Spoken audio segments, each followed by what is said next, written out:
Hello everybody, welcome to part one of a two-part video review of the LG Volt from Virgin Mobile USA.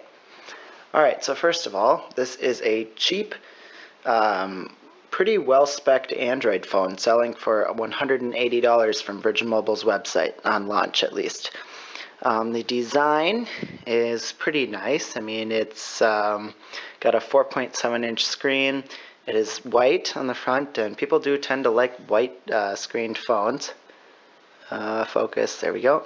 The back has a interesting texture, and I'm not sure if it'll focus. I'm not sure if you can see that in the video, but it's an interesting texture. It's a little slippery, but it's not too bad. Otherwise, design is pretty simple. The whole phone is white.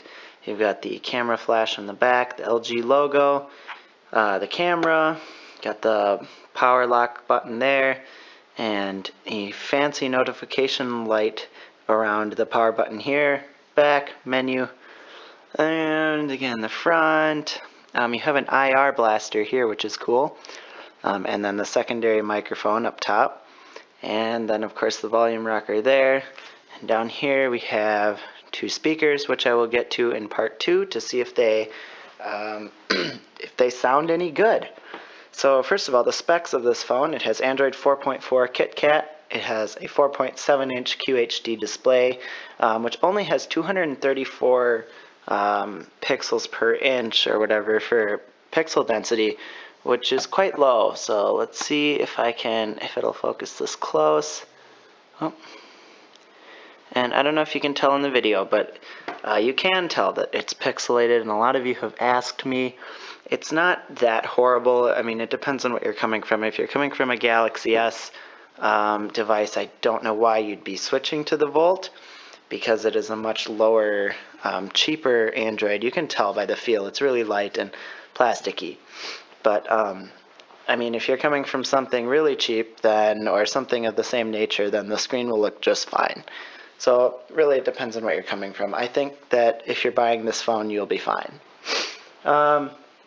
Alright, so 8 megapixel camera and 1.3 megapixel front-facing camera. And the back camera shoots 1080p HD video.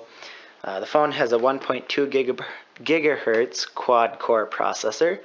And it has 1 gigabyte of RAM and 8 gigabytes of internal storage, but you can only use 4 out of the box. But it also has a micro SD card slot that will hold up to 32 gigabytes. And then we've got the 3000 milliamp hour battery, which is a really good battery. And actually, I want to show you something. The battery life. There's a fancy battery indicator thing in here you can get to. Part of LG's software. Battery, there we go. And so 80% discharging, and it tells you your expected time based on how you've been using the phone. So it says I've got another 60 hours or 51 hours left, which is pretty darn good. Now, I haven't been using this much today, but still, that's a really good battery. So, oops, that's not what I meant to click. Now, if you click that, you can see. So it bases it on the past 3 hours. You can see this is how we've been using it the past 3 hours. You can see the spike. Oops, the spike when I actually used it a little. And again, it's already been on for 10 hours and 22 minutes, and it's only at 80%. So then it predicts future use. Last 3 hours of just sitting there, it's used 5%. So that's not too bad, especially for an Android. And then it goes to tell you what's using the battery. So again, I'm really pleased with the battery, though I haven't actually tested it with full use. I can't imagine it would be anything but excellent, because 3000 milliamp hours is a lot. And this is not an enormous phone or anything. So definitely a plus on the battery. Back to specifications. It also has support for Sprint Spark LTE network, which basically means it'll pick up the fastest speed available in your neighborhood. The fastest speeds, which is part of Sprint Spark, is only available in a couple markets right now, but I mean, hey, if you live in one of them, such as Chicago, then you will get incredibly fast speeds.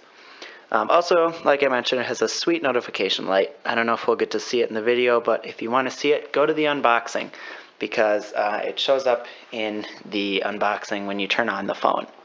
One last thing, the notification light, people have asked, can you change the colors and manually set what you want it to look like for different apps?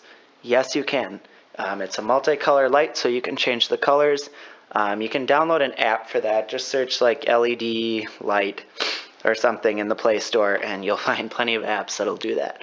But it is not built into settings. Alright, so now for the interface a little bit. Again, this has LG custom software on it. So one of the things you can do is you can swipe up and get to your Google Now. And you can swipe up over here and get to VoiceMate, which is an LG thing. I haven't tested it out much. Hello.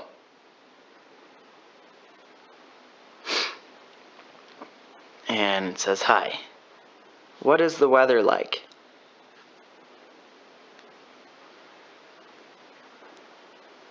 Today your current location will have thunderstorms all day. Okay, so there you go. I guess it's somewhat of a version of Siri, but then there's also Google Now that you can use.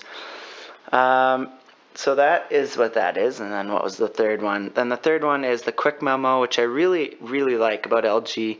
You can have the Quick Memo, and so say you're on a web page. Let's actually do that. Let's see. Alright, so we're on a web page. Wow, Kendall Jenner, obviously. Oop, lost it. Alright, Madonna and Katy Perry tease racy spread for V Magazine. Whoa, I want to share that. So we're going to go to Quick Memo. And then we're going to say we want, red. And we want it like that. And whoa. Just like that. We want to point it out. And maybe we want to cut it. I think I can do that. I don't know. Alright, I don't know how that works. But anyway, you can play with the things, and then you can save the picture, and you can share it with people and stuff like that. So again, I really like Quick Memo, and you can also get it up here. Again, there's Q Slide, Quick Remote, and all these things you can find in the quick settings. And if you have Q Slide on, what Q Slide actually is, it's really cool. Any of these apps you can pull up in a mini little box. So I will pull up messaging. So I'm going to click this, but I can't show you right away because I don't know what, okay, because I have a lot of numbers in here from all of you who texted me. Alright, so then it brings up a little mini box so you can drag around or drag to the side and, pull it out. You can, let's see, oops, yep, let's see. Wait, what's going on? No, I'm not sure what happened there. Alright, let's try it again. Alright, so, that's how transparent it is. So let's say we want it that transparent. I don't know why.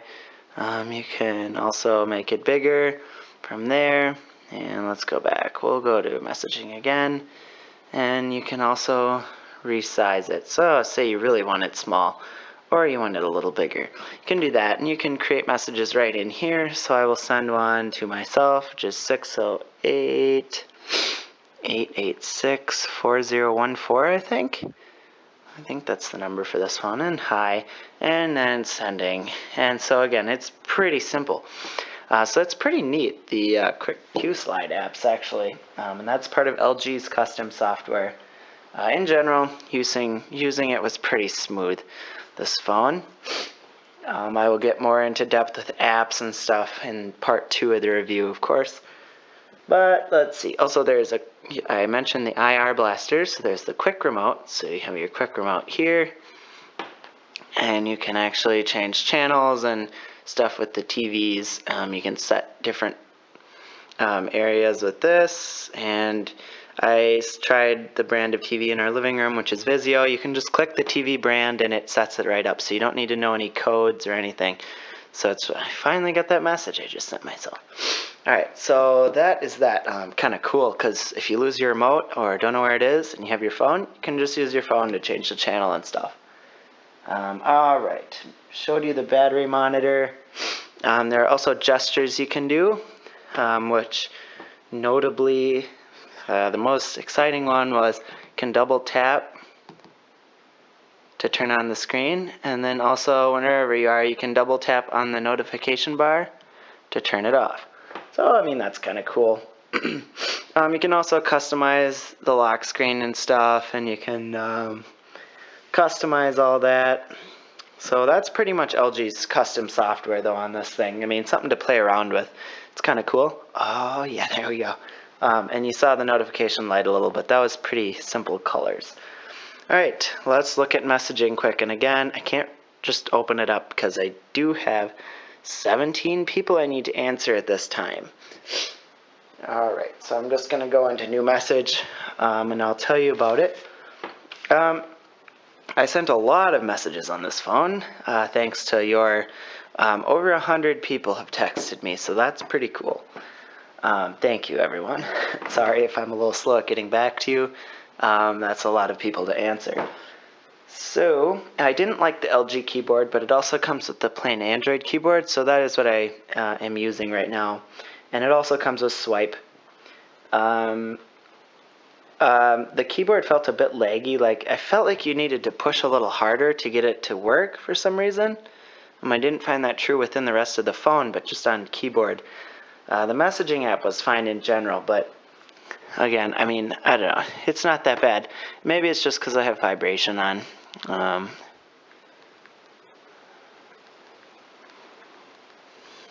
Alright, so there you go. I mean, not too many errors. Google correct. I like the Google keyboard. It corrects pretty well for me.